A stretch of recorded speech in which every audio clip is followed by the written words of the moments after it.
Bonjour Henri Guénaud. Bonjour. Alors, vous êtes séguiniste, gaulliste, vous êtes ancien conseiller de Nicolas Sarkozy, vous êtes également ancien député des Yvelines. En novembre 2020, vous sortiez l'ouvrage De Gaulle, le nom de tout ce qui nous manque. Alors, on va parler un petit peu d'histoire dans cette interview et on va parler aussi de la campagne présidentielle. Donc, globalement, comment on explique pour l'instant cette incapacité qu'ont les candidats déclarés à évoquer le roman national en ce début de campagne? Où sont passés les Jaurès, les Clémenceau, Colbert, Hugo? Comment on explique que ça soit si peu utilisé en ce moment? Alors, d'abord, c'est utilisé, je pense qu'on va en reparler pendant et non sans succès. Maintenant, la plupart des candidats considèrent ont longtemps considéré que l'histoire ne faisait pas partie réellement de la politique. Et bien, la politique, c'est devenu, pour beaucoup d'entre eux, un catalogue de mesures dont on ne sait jamais si elles seront appliquées ou pas, parce que les circonstances changent tout au long d'un mandat qu'on exerce. Mais maintenant, la question est toujours la même: quel est votre programme? C'est-à-dire, on ne pose pas la question qui êtes-vous, que pensez-vous, quelle est votre pensée politique. Et une pensée politique, ça s'enracine dans une histoire.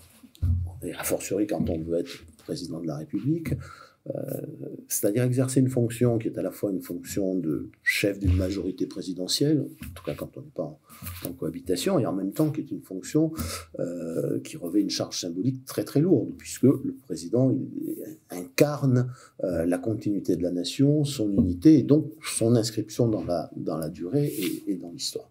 Et cette dimension symbolique de la politique, et en particulier de la campagne présidentielle, elle est depuis longtemps sous-estimée, voire occultée. Et c'est d'autant plus problématique aujourd'hui que l'une des premières crises que traverse notre pays, c'est l'éclatement de son imaginaire collectif. Or, il ne peut pas y avoir de nation et par conséquent, pas de solidarité nationale, pas de cohésion nationale, pas non plus de réelle indépendance nationale ou de réelle conscience de ce qu'est la souveraineté d'un peuple, si ceux qui composent cette nation ne partagent pas un imaginaire collectif. Voilà, et en plus, les gens ne peuvent plus se parler s'ils n'ont pas cet imaginaire collectif en commun. C'est-à-dire, si vous n'avez plus de références communes à évoquer, comment parlez-vous aux citoyens, aux électeurs? Ça devient très très compliqué. Donc c'est pas une question secondaire, contrairement à ce que croient certains. C'est pas simplement une question esthétique, pas simplement c'est en cause pas simplement la beauté des discours. Non, c'est la capacité à parler à tout le monde. On a un débat, je vois bien un débat récurrent sur un tel parle de la France, il parle pas des Français, mais dans une campagne présidentielle, on parle aux Français en leur parlant de la France. Voilà, sinon, vous pouvez pas vous adresser à chacun. Sinon, vous êtes condamné à parler à chaque groupe, à chaque sous-groupe, à chaque communauté, à chaque religion. Et évidemment, ça conduit à ne faire qu'aggraver la crise de la démocratie, la crise de la politique. Donc, mais l'incapacité de la plupart des candidats ou des politiciens à faire référence à l'histoire, à s'inscrire dans une histoire, la leur est une histoire collective aussi, une histoire nationale, elle est le reflet de la crise que traverse et l'idée de nation, et plus profondément d'ailleurs, sans doute, une certaine idée de la civilisation, en particulier de la civilisation occidentale. La crise de nos sociétés, de nos démocraties, elle est aussi enracinée dans cette crise de l'imaginaire collectif. Et donc, il la reflète, tout simplement. Alors, vous parlez justement finalement de la montée du communautarisme qui sévit en France. Il y a ce mouvement qui est importé de la gauche américaine qu'on surnomme le wokisme, qui consiste en effet à séparer les populations. Qu'est-ce que vous en pensez? Est-ce que vous pensez qu'on est sur un effet de mode en France? Est-ce que c'est une idéologie qui peut s'installer durablement en France? Alors d'abord, ça va au-delà de ce qu'on appelle en général le communautarisme. C'est vraiment, on est vraiment dans l'éclatement de la société en une multitude de minorités. Et c'est le pendant de ce que j'appelais, ou le soubassement de ce que j'appelais l'éclatement de l'imaginaire collectif. Donc, chaque minorité a son imaginaire, chaque minorité a choisi son histoire, et chaque minorité prétend être non seulement respectée, mais imposer souvent son point de vue à toutes les autres. Donc c'est pas un phénomène superficiel, c'est un phénomène très profond. Alors il nous vient des États-Unis, mais on voit bien que le terreau est favorable dans toutes les sociétés occidentales, toutes celles qui partagent les mêmes racines de civilisation, même si ces racines, on connaît des arbres avec des branches très, très nombreuses, mais il voit bien que ça pénètre assez profondément. Et ça pénètre assez profondément dans les élites cultivées, c'est-à-dire que la voie de pénétration, c'est quand même les universités, l'enseignement supérieur, les élites intellectuelles, et puis la pression qu'elles font peser sur les autres élites dirigeantes, puisque tout ça finit par peser aussi sur les dirigeants de l'économie, sur ceux qui animent les médias. Donc c'est pas du tout un phénomène secondaire, c'est un phénomène très révélateur, encore une fois, de la dislocation, la balkanisation, si on veut, de nos sociétés où les minorités agissantes sont en train de prendre le pouvoir. Il y a des écoles, pas seulement aux États-Unis, mais et des universités en France où cette prise de pouvoir est déjà très avancée. Vous n'avez plus le droit de dire certaines choses, vous n'avez plus le droit de vouloir, on prétend toujours être inclusif aujourd'hui, mais inclure dans le sentiment national, dans la communauté nationale, dans l'imaginaire national, et a fortiori dans une idée commune de la civilisation, qui ne demande à personne d'oublier sa propre histoire, hein, mais est devenue en soi est considérée aujourd'hui comme une forme de violence faite à tous ceux qui souhaitent s'en séparer, s'en détacher ou s'en distinguer. Sur ce sujet-là, vous avez eu le 19 novembre, vous avez eu Ramayad, donc ancienne secrétaire d'État sous Nicolas Sarkozy, qui a déclaré « Passer à Paris devant la statue de Colbert est une micro-agression ». Alors, qu'est-ce qu'il faut faire de cet héritage qui est contesté justement par ces personnes-là qui disent que la colonisation, l'Algérie, la façon dont les harkis ont été traités notamment, la traite des Noirs, sont des crimes contre l'humanité qu'il faudrait finalement réparer. Il ne faut pas tout mélanger. Les harkis ont été très maltraités. Donc là, la réparation à la fois morale et matérielle était indispensable. Est-ce qu'elle est suffisante? Je ne vais pas me prononcer là-dessus. Mais vous voyez, si on veut rétablir l'idée de nation, l'idéal d'une nation qui est un bien commun, vous ne pouvez pas en exclure ceux qui se sont battus pour cette nation. Les harkis avaient choisi de servir la France. Ils se sont retrouvés dans une situation dramatique au moment de l'indépendance de l'Algérie, et on en a abandonné un certain nombre sur place. On l'avait fait d'ailleurs aussi avec les auxiliaires indo-chinois au moment du départ d'Indochine. Et là, il est vrai que la France ne s'est pas honorée, et c'est contraire à la fois à ses valeurs et en même temps à son...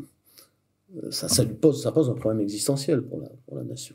Un problème qu'on a retrouvé d'ailleurs de façon plus marginale, mais quand même symboliquement forte, au moment du départ des Occidentaux d'Afghanistan. Parce que la France a fini par dire bon, on va accueillir ceux qui nous ont aidés, quelques centaines de personnes qui restaient encore là-bas, mais au départ, faut se souvenir qu'on n'en voulait pas. Il y avait quelques semaines avant que les Occidentaux s'en aillent, une décision je crois que c'est la Cour administrative de Paris, tribunal administratif de Paris, qui donne raison au ministère de la Défense, en disant qu'on ne va pas donner de visa à des gens qui ont été des auxiliaires de l'armée française, qui ont été interprètes, etc., parce qu'ils n'avaient pas fait la preuve qu'ils étaient réellement en danger.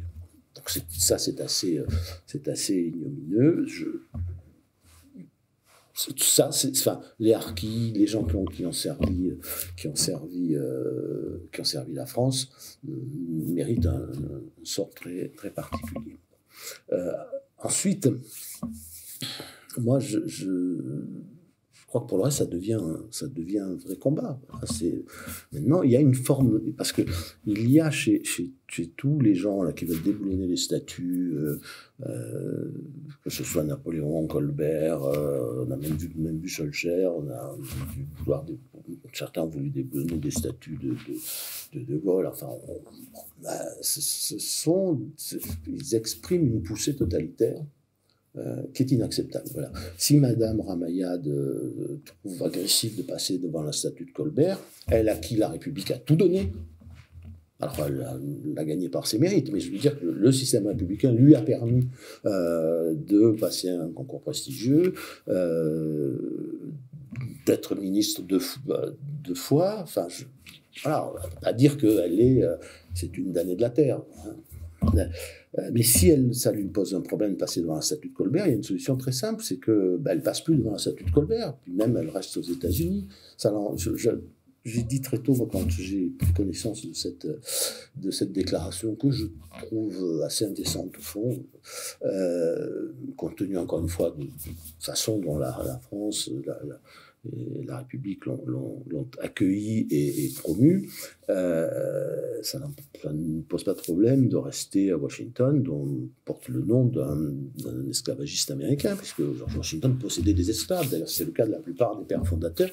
Et on en est arrivé à ce point d'aberration mentale aux États-Unis qu'on débaptise aujourd'hui des établissements scolaires, qu'on enlève des statuts des pères fondateurs de certaines mairies. Enfin, voilà, mais qu'elle reste là-bas, qu'elle milite pour qu'on débaptise la capitale des États-Unis. Elle y sera très très bien, elle y trouvera beaucoup de gens qui pensent comme elle, et ce sera très bien pour tout le monde. Personne n'est obligé, encore une fois, de passer de venir à Paris, passer devant la statue de Colbert. Je pense que si on continue comme ça, il est clair que la violence des déboulonneurs rencontrera la violence de ceux qui ne veulent pas qu'on déboulonne les statues. Alors on me dit, oui, mais dans l'histoire, on a souvent déboulonné des statues, c'est vrai, mais dans des conditions très particulières, qui ne sont pas toujours d'ailleurs toujours honorables, mais qui sont des moments de grande passion populaire. C'est sûr, quand vous renversez une tyrannie, vous abattez les statues du tyran. Bon, c'est partout dans le monde depuis toujours. Mais parfois aussi, vous allez très loin. Pendant la Révolution, on a brûlé des bibliothèques, ce qui avait provoqué la colère de l'abbé Grégoire, qui expliquait que si ça continuait comme ça, il suffisait que dans l'histoire, un grand auteur ait vécu sous le règne d'un tyran, voire était proche de cette tyrannie pour qu'on brûle ses livres. Donc, il ne va pas rester beaucoup de grands auteurs classiques. Mais c'est un appauvrissement, enfin, c'est une folie. Bon, il y a des moments de ce genre. Il est sûr qu'aussi à la Libération, les statuts de Pétain, c'était plus loin. Bon.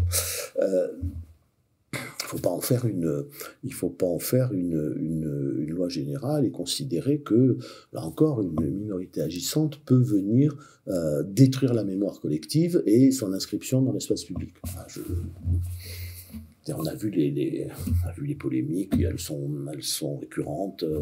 À chaque centenaire de la mort ou de la naissance de Napoléon, il y a quelqu'un qui est obsédé par le fait qu'il a rétabli l'esclavage dans une partie des Antilles françaises. Bon, ça ne se résume pas, l'apport de Napoléon à la France ne se résume pas à ça. Et ça nous amène d'ailleurs à notre question, c'est que c'est celle du jugement rétrospectif aussi de l'histoire. Bon, nous pouvons avoir subjectivement un jugement sur nos préférences, nous pouvons avoir un regard moralisateur si nous le souhaitons en fonction de notre morale d'aujourd'hui, mais tout ça a des limites. Je ne peux pas juger, sinon il faut condamner toute l'Antiquité parce que l'Antiquité, l'esclavage était pratiqué partout. Ce n'était pas tout à fait le même que celui du 19e siècle ou du 18e siècle. Hein. C'était un esclavage, c'était le malheur au vaincu. Voilà. Quand on était vaincu, on devenait l'esclave du vainqueur, et toute l'économie antique était fondée sur l'esclavage. Il n'y a pas de quoi s'en réjouir, mais il ne faut pas reconstruire non plus l'histoire. Ça peut nous choquer avec nos normes morales d'aujourd'hui, mais on ne va pas bannir, on ne va pas effacer toute cette histoire, bannir tout l'héritage de civilisation qui nous vient de l'Antiquité, sous prétexte que la morale de l'époque, les principes de cette époque-là ne correspondaient pas du tout à nos principes qui nous sont chers aujourd'hui. Voilà, je pense que je pense que tout ça est un grand confusionnisme intellectuel et moral, mais qui est extrêmement dangereux. Enfin, vous voyez, en Afrique, les gens débouillonnaient des statues de Gandhi, par exemple, parce que Gandhi, quand il était un jeune avocat indien en Afrique du Sud, a eu des mots pas très aimables, qu'on peut juger à l'aune d'aujourd'hui racistes ou méprisants, en tout cas vis-à-vis des Noirs. Mais c'est faire l'impasse sur ce que Gandhi, sur la pensée de Gandhi, sur toute l'œuvre de sa vie. Il y a quelque chose de... Enfin, il y a beaucoup aussi de bêtises, d'idéologies. Ce qui me frappe, c'est quand même l'effondrement du niveau intellectuel de des gens qui portent ces revendications. Il y a quelque chose d'étonnant. Vous regardez, comparé à un Senghor ou un Césaire. Senghor et Césaire revendiquent leur négritude. Ils créent même le concept de négritude rassemblant des éléments de culture africaine, on disait culture nègre à l'époque, sans que ça soit péjoratif du tout. Mais c'est deux intelligences supérieures, c'est-à-dire que ce sont des gens qui ne se sont jamais laissés aller à des pensées aussi simplistes et faut le dire, à la fois grotesques et totalitaires que celles auxquelles nous sommes aujourd'hui confrontés. Ils revendiquent leurs racines, ils revendiquent leur histoire, ils revendiquent la culture africaine de façon... Même s'ils sont tous les deux, s'ils étaient très amis et fondateurs de la négritude, ils le font avec leur expérience, leur histoire qui est différente. Là. Son expérience de vie, c'est l'Afrique éternelle de Senghor, comme disait Césaire. Et puis Césaire, c'est l'expérience antillaise, celle des descendants de la traite négrière. Mais ils ne récuseront jamais, eux qui ont été, ils sont normaliens tous les deux, ils ont préparé pour le normal supérieur au lycée Louis le Grand, ils n'ont jamais récusé quoi que ce soit de la culture française, de la grande culture française. Quelqu'un comme Césaire s'y est toujours refusé, il y a des gens qui le poussaient. Et quand j'avais été très frappé quand on avait préparé la panthéonisation, enfin, pas mis le corps de Césaire, mais puisqu'il est resté en Martinique, mais on a mis une plaque et on avait fait une cérémonie au Panthéon. Très frappé de cet épisode qui se déroule pendant la Seconde Guerre mondiale, où le gouverneur des Antilles, représentant de Vichy, interdit son journal. Et il lui répond en citant tous les grands noms de la littérature française. Voilà, ça c'est Césaire, ce qui n'empêchait pas d'être un militant anticolonialiste, d'avoir écrit le discours sur le colonialisme, d'avoir toute sa vie était comment dire, quelqu'un qui voulait maintenir vivante la mémoire de l'esclavage, qui s'est battu contre les injustices qui avaient pu être faites aux Africains, aux Noirs. Enfin, bon, mais oui, on n'est pas du tout dans cette sphère intellectuelle, dans ce niveau. On a affaire à des gens. Enfin, il n'y a rien de plus bête que ça. C'est une micro-France passée devant Colbert. D'abord, Colbert, c'est pas que le Code noir. Et puis, il faut comprendre ce qu'a été le Code noir et à quelle époque il a été écrit. On ne va pas engager maintenant une discussion sur le Code noir, mais c'est d'une bêtise et d'une inculture et d'une ingratitude, soit dit en passant, qui est quand même assez terrifiante. Voilà. Le problème, c'est que cette pensée, elle est une contestation très profonde de la civilisation occidentale et de l'histoire de l'Occident, en général, de l'histoire de France aussi. Ça fait quand même toujours assez comique de se voir donner des leçons par les Américains, quand même non passif dans le domaine de l'esclavage. Bon, mais c'est pas, il faut pas tenir ça pour négligeable. Voilà, encore une fois, c'est un vrai totalitarisme qui se double d'ailleurs d'autres choses. D'abord, il est racialiste. Ouais, moi, je me souviens d'avoir vu sur le site des indigènes de la République, c'est un article en une extraordinaire, qui expliquait que le viol était blanc. Voilà, occidental. Un viol est occidental. Bon, voilà, devant une telle aberration, parce que personne n'a violé personne avant que l'Occident soit l'Occident, il y a le viol. Voilà. Donc, mais ils sont totalitaires, ils imposent leur point de vue. Je suis frappé de la façon dont nos élites dirigeantes ont tendance souvent à avoir peur de ce totalitarisme et ils cèdent progressivement. On pourrait citer plein d'exemples. Il vient d'y avoir d'ailleurs un exemple assez significatif comme le livret préparé par la commissaire européenne à l'égalité, mais qui ne fait que refléter quelque chose qui est en train de se répandre partout. Et est-ce que ce n'est pas l'illustration finalement de l'échec de l'assimilation à la française, du modèle assimilationniste qui ne fonctionne plus? Non, alors moi, c'est pas l'échec, je récuse cette idée, c'est pas l'échec du modèle assimilationniste. La France est un pays qui a fonctionné sur l'assimilation, même avant que la République invente ce mot. En réalité. Je reformule. Ouais. L'incapacité désormais de la France à assimiler. Mais non, c'est l'incapacité. Je pense que c'est pas une incapacité. En tout cas, personne ne peut dire aujourd'hui que c'est une incapacité. C'est que la vérité, c'est qu'on a abandonné l'objectif d'assimilation.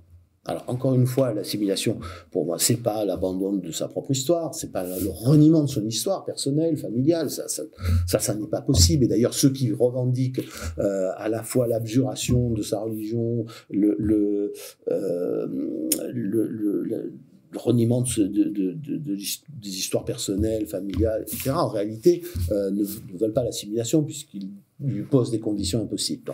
Non, l'assimilation, c'est exactement, je vous parlais de Césaire et de Senghor, voilà, le modèle de l'assimilation, c'est Césaire et Senghor. C'est-à-dire c'est deux personnages très ancrés dans leur culture, qui écrivent l'un des poèmes martiniquais en français et l'autre des poèmes africains en français, voilà, et qui reconnaissent les mérites de la langue française, de la culture française, sans rien renier de ceux qu'ils sont, ou en tout cas qu'ils pensent être. Voilà. Ça, c'est l'assimilation.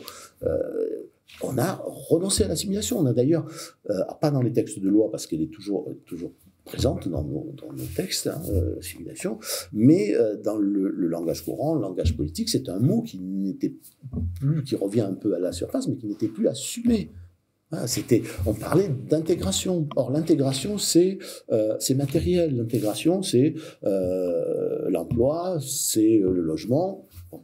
L'assimilation, c'est autre chose. L'assimilation, c'est la prise en partage d'une histoire, d'une culture, d'une façon d'être, d'un mode de vie, qui, encore une fois, ne demande pas de vous renier. La République assimilatrice, elle ne s'occupait pas des origines. Les gens ne coupaient pas de leurs origines, mais en revanche, elle ne faisait pas non plus le culte des origines. Hein, je crois que c'est Finkielkraut qui racontait ça. Quand je suis allé dans l'école primaire de mon enfance, dans le couloir entrée, il y avait un grand panneau avec les noms des enfants et puis leurs photos et des flèches qui renvoyaient à des pays en disant je viens de là. Je disais, mais moi, quand je suis arrivé, j'étais étranger, enfant d'immigrants, on ne me demandait pas d'où je venais. On me demandait de travailler, d'étudier, de respecter les règles. Voilà. Mais le modèle n'a pas montré son inefficacité. On a renoncé délibérément. Je me souviens de politiciens qui disaient, quand on parlait d'assimilation, le mot assimilation de sinistre mémoire.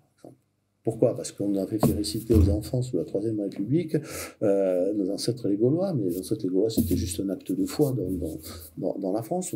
Moi, j'ai récité ça encore quand j'étais petit, je ne me suis jamais senti très gaulois. Enfin, je sais pas, je ne sais pas si j'ai des origines gauloises, mais je me sens latin jusqu'au bout des ongles. Hein, mais c'était un acte de foi, c'était pas du racisme, c'était pas du mépris. C'est comme disait le regretté Max Gallo, on n'a jamais vu un raciste faire partager ses origines à celui qu'il considère comme une race inférieure. Donc c'est pas. Voilà. Et puis on a beaucoup mis en avant le racisme pour essayer de détruire l'assimilation. Enfin, moi, je ne sais pas si il est possible aujourd'hui de réussir l'assimilation après tant d'abandon pendant si longtemps. Ce que je sais en revanche, c'est que pour moi, tout faire pour que cette assimilation soit possible et réussie est un impératif moral catégorique. Voilà. Parce que si ça n'est pas ça, ça sera la guerre de tous contre tous. Voilà. Donc il n'y a pas le choix. Hein, enfin pour moi, moralement, il n'y a pas le choix. Et il faut tout faire pour la réussir. Et pour la réussir, il faut à la fois y mettre tous les moyens et en même temps ne pas poser des conditions à cette assimilation qui la rendraient impossible. Voilà, moi, je ne pense pas qu'on puisse interdire à une mère de donner à sa fille le prénom de sa mère. Voilà, pour tout dire. Je vois bien que l'évolution des prénoms est le signe parfois d'une désassimilation. Mais la réponse ne peut pas être de dire, je ne vais pas demander à Rachida Dati, par exemple, de pas donner le prénom de sa mère à sa fille. De quel droit moral je puisse faire cela? Ça me renvoie d'ailleurs à la question de l'histoire et d'usage qu'on en fait. Mais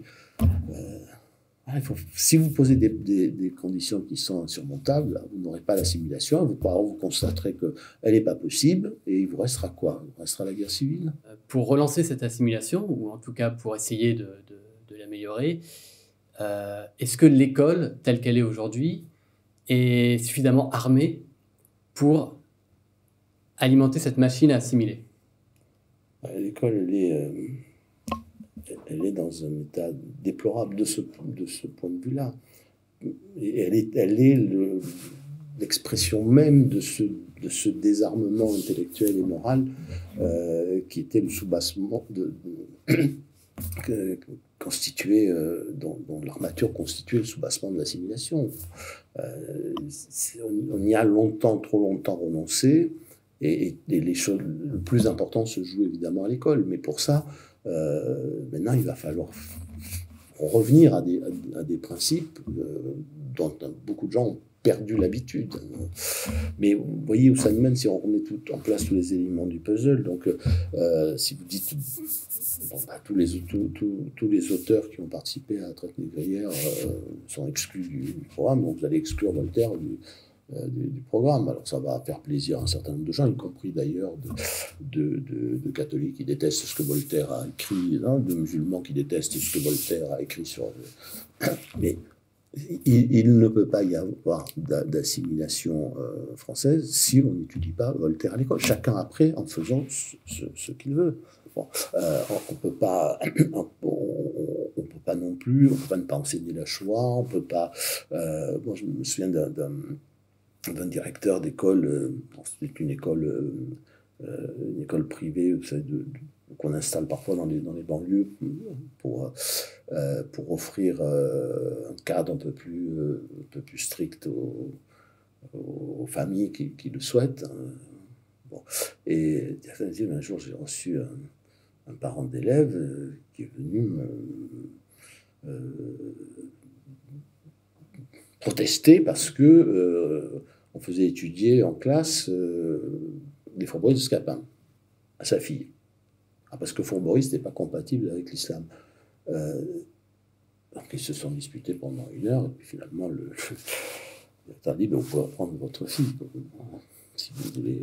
Non, on ne retient pas. Et comme l'enfant ne voulait pas quitter l'école, le père a fini par céder. Mais c'est pour dire que tout ça peut aller très très loin. Non, en France, il faut se faire. Maintenant, il faut définir ce qu'est une école, qu'elle soit publique, qu'elle soit sous contrat ou qu'elle soit hors contrat, et dire dans une école en France, voilà le cahier des charges de ce qu'on apprend. Voilà. Après, la pédagogie, la façon, l'école catholique, elle mettra des croix dans l'école, elle fera des cours de catéchisme, l'école protestante fera des cours de théologie protestante si elle en a envie, mais il y a des choses qui sont fondamentales. Alors, par exemple, le créationnisme, ça s'apprend pas, ça peut s'apprendre en philosophie, mais ça s'apprend pas en sciences naturelles. Bon, en France, on étudie Voltaire, on étudie Rousseau, on étudie Molière, et c'est non négociable.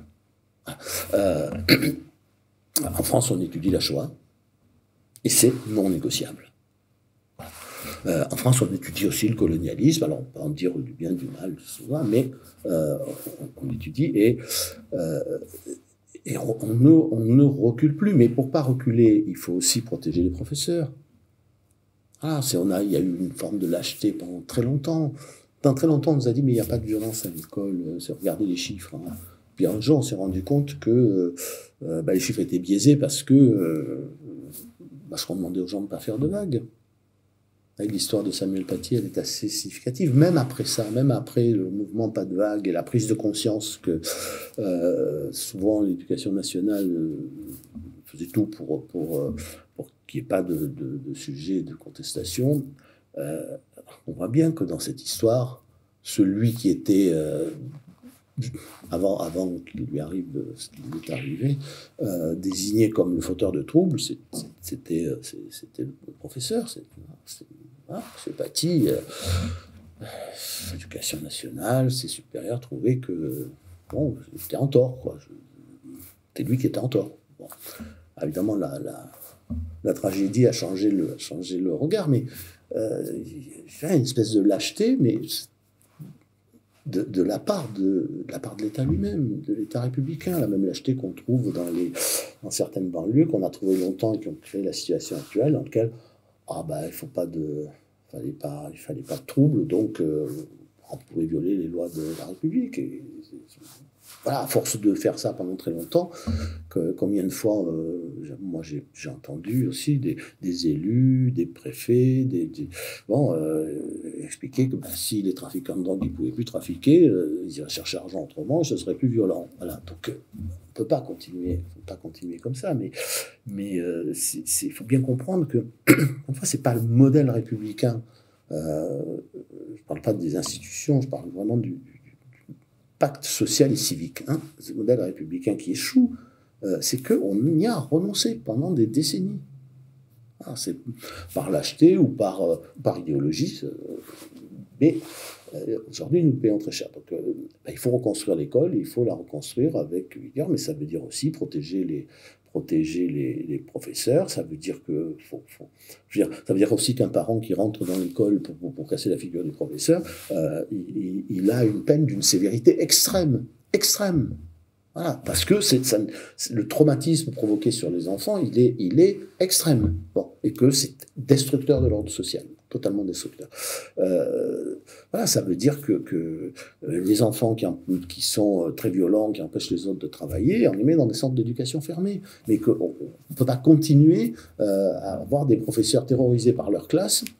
On ne peut pas continuer non plus à accepter que des gens sur les réseaux sociaux désignent à la vindicte populaire, sachant très bien qu'ils vont être entendus par des fanatiques qui sont prêts à tout, et les laisser comme ça liberté, ou ne pas ensuite les inculper et les condamner très sévèrement. Il n'y a pas que celui qui décapite le professeur qui est coupable. Hein. Il y a aussi celui qui, sachant très bien ce qui pouvait arriver, à semer la haine sur les réseaux sociaux. Donc on a toute une... Je pense qu'il faut qu'on revoie aussi à la fois notre